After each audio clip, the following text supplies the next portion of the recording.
नमस्कार, एक बार फिर स्वागत है आपका आप ही के चैनल एजुकेशन बाय डॉक्टर शमा के इस नए संस्करण में।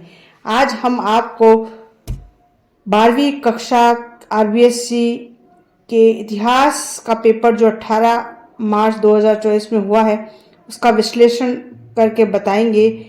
उसके अपाठ के प्रश्नों के उत्तर भी आपको बताएंगे और बताएंगे कि कैसा रहा ये पेपर। तो आइए शुरू करते हैं। इतिहास विषय 2024 आरबीएससी 12th क्लास का ये पेपर।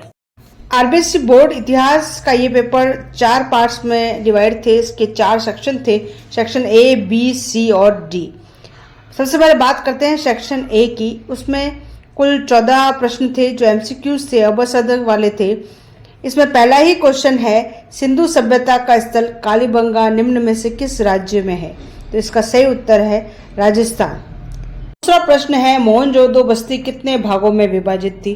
बहुत ही सिंपल प्रश्न है, इसका उत्तर है 2 भागों। अगला प्रश्न है, तीर्थयात्री श्वेन-त्सांग किस देश से है? तो इसका उत्तर है चाइना से। अगला प्रश्न है, गौतमी पुत्र सतकर्णी किस वंश के प्रसिद्ध शासक थे? उत्तर है सातवाहन वंश। प्रश्न है, जैन परंपरा के अनुसार महावीर स्वामी से पहले कितने तीर्थंकर हुए हैं? उनसे पहले महावीर स्वामी 24वें थे तो उनसे पहले 23 तीर्थंकर हुए हैं। उत्तर है 23। क्वेश्चन है, निम्न में से कौन सा युग सुमेलित नहीं है? नहीं है बताना है हमें। तो इसमें स ऑप्शन जो है वो सही है क्योंकि पीटर मुंडी इंग्लैंड के थे, जर्मनी के नहीं। अगला प्रश्न है, travel in the Mughal empire ये ग्रंथ किसने लिखा है? तो इसका आंसर है स फ्रांसवा बर्नियर। बर्नियर ने travel in the Mughal empire पुस्तक को लिखा था।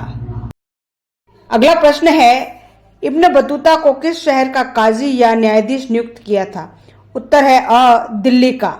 प्रश्न लेते हैं। 9th प्रश्न है, विजयनगर साम्राज्य की स्थापना किस वर्ष हुई? उत्तर है 1336 में। 10वां प्रश्न है, यवन शब्द का प्रयोग किसके लिए किया गया है? उत्तर है यूनानियों के लिए। यवन शब्द यूनानियों के लिए प्रयोग किया गया है।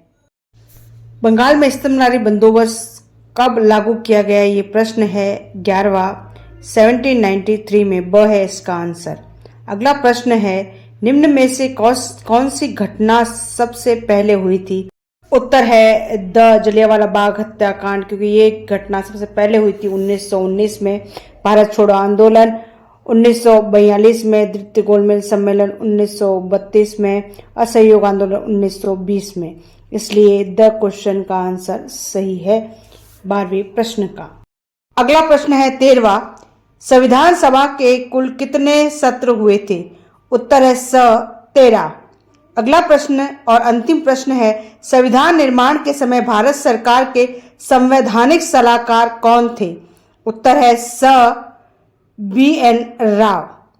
तो ये थे अपाठ के अबसद एमसीक्यूज। पाठ का दूसरा प्रश्न वो है रिक्त स्थानों की पूर्ति। पहला ही प्रश्न है, सिंधु सभ्यता में बाट सामान्यतः डैश नाम के पत्थर से बनाया जाता था या जाते थे? तो उत्तर है चाट नाम का पत्थर होता था, उसके से बनाए जाते थे। प्रश्न है, हम्पी के भग्नावशेष 1800 ईस्वी में एक अभियंता तथा पुरातत्वविद डैश द्वारा प्रकाश में लाए गए थे? उत्तर है कर्नल कॉलिन मैकेंजी। अगला प्रश्न है, 1860 के दशक से पहले ब्रिटेन के कच्चे माल के तौर पर आयात की जाने वाली समस्त कपास का 3/4 भाग डैश से आता था? उत्तर है इंग्लैंड से आता था। अगला प्रश्न है, 13 दिसंबर 1946 को डैश ने संविधान सभा के सामने उद्देश्य प्रस्ताव पेश किया? उत्तर है जवाहरलाल नेहरू ने उद्देश्य प्रस्ताव प्रस्तुत किया था संविधान सभा के सम्मुख।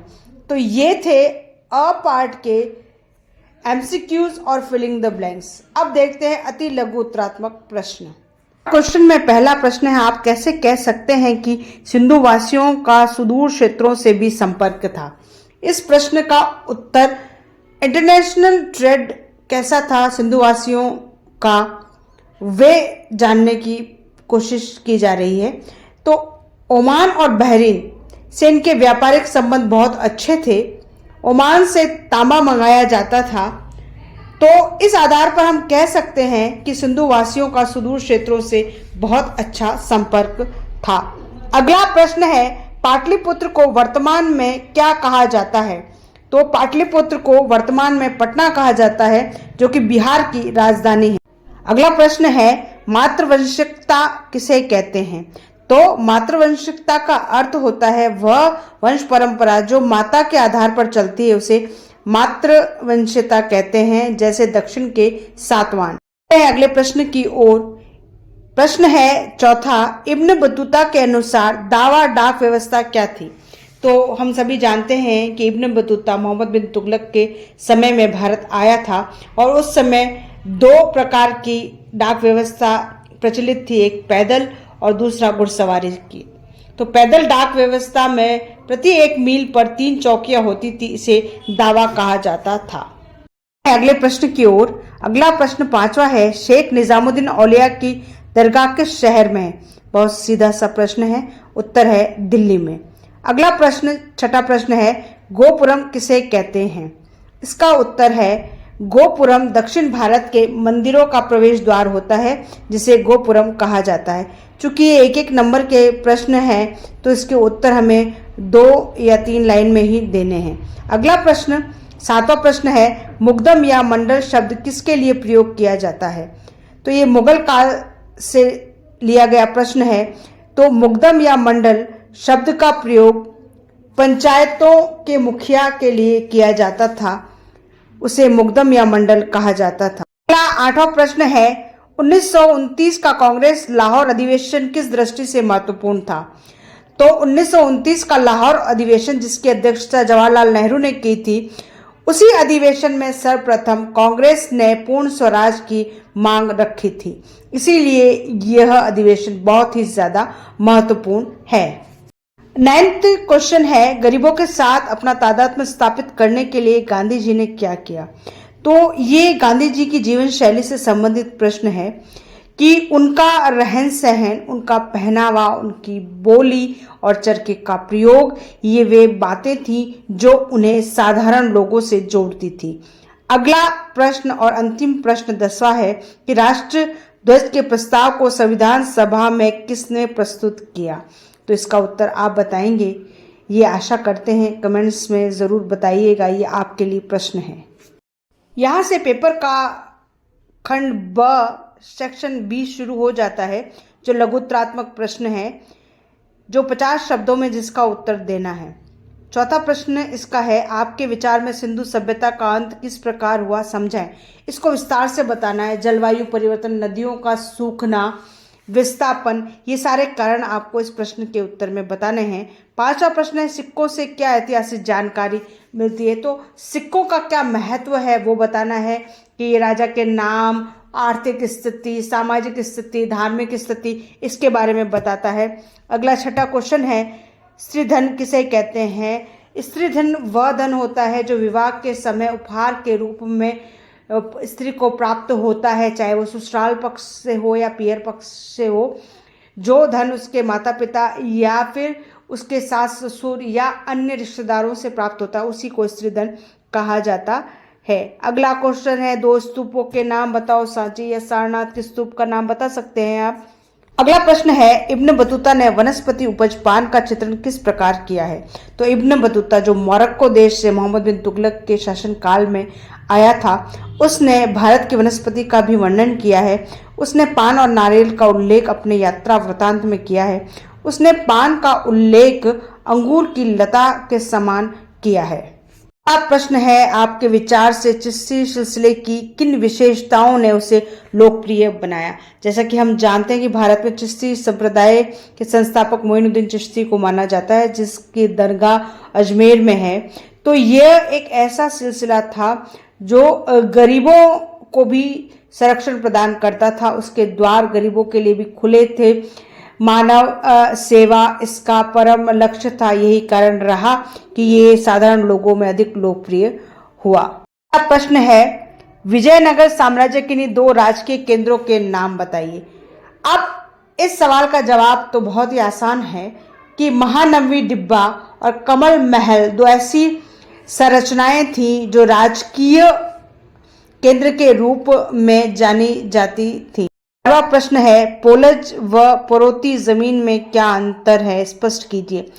तो यह मुगल काल की कृषि से प्रश्न है। पोलज भूमि वह भूमि होती थी जिस पर प्रतिवर्ष कृषि होती थी, जबकि परोती जमीन कुछ समय के लिए खाली छोड़ दी जाती थी और वहां पर कृषि कुछ समय के लिए नहीं होती थी। यही दोनों में अंतर है। अगला प्रश्न है, दक्कन दंगा आयोग की रिपोर्ट इतिहासकारों को किस प्रकार की सामग्री उपलब्ध करवाती है। तो ब्रिटिश कालीन जो राजस्व व्यवस्था थी और उस समय जो व्यवस्थाएं थी सरकार की, उन व्यवस्थाओं के संबंध में जानकारी हमें दक्कन दंगा आयोग की रिपोर्ट से प्राप्त होती है, जो इतिहासकारों के लिए बहुत ही महत्वपूर्ण है। 13वां प्रश्न है कि उपनिवेशवाद और देहात नामक अध्याय में कुदाल और हल से क्या आश्रय है। तो यहाँ कुदाल शब्द का प्रयोग पहाड़ियों के लिए और हल का शब्द का प्रयोग जो है वो संथाल लोगों के लिए किया गया है। ये थर्ड जो अपना बुक है उससे लिया गया है। ब्रिटिश काल के दौरान जो है संथाल और पहाड़िया लोगों के जो संघर्ष हुए उससे संबंधित प्रश्न है। 14वां प्रश्न है कि सहायक संधि की कोई दो शर्तें बताइए।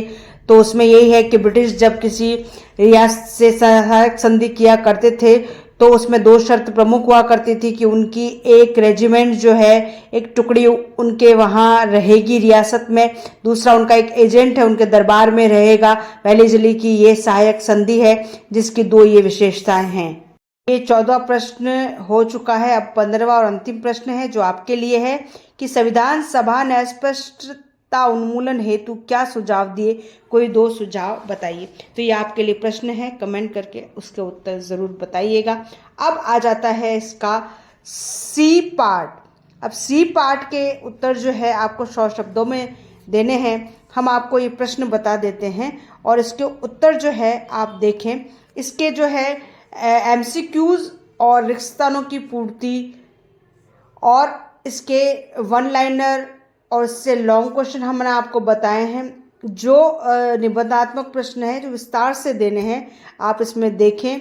ये न केवल 12वीं कक्षा के इतिहास के छात्रों के लिए उपयोगी है बल्कि आने वाली प्रतियोगी परीक्षाओं में भी एनसीईआरटी से ही जो है प्रश्न पूछे जाते हैं। तो ये सभी के लिए महत्वपूर्ण है कि किस किस क्षेत्रों से क्या क्या प्रश्न पूछे गए हैं। यदि हम इसके मैप की बात करें तो इसका जो मैप है वो भी साधारण ही आया था, मानचित्र भारत का था और डी पार्ट में आया था जिसमें राखी गढ़ी, नासिक, पाटलिपुत्र, कलिंग, मेरठ, रंगपुर, अजंता, उज्जैनी, मथुरा, मद्रास ये सब क्षेत्र पूछे थे। यदि हमें राज्यों का पता है तो हम इसका अनुमान आराम से लगा सकते हैं और भर सकते हैं। 12वीं क्लास के इस पेपर का विश्लेषण आपको पसंद आया होगा। पसंद आए तो लाइक करें, चैनल को सब्सक्राइब नहीं किया तो सब्सक्राइब करें और अपने मित्रों के साथ शेयर करें। मिलते हैं ऐसे महत्वपूर्ण विषय के साथ, तब तक के लिए अनुमति दीजिए डॉक्टर शमा को। शुक्रिया।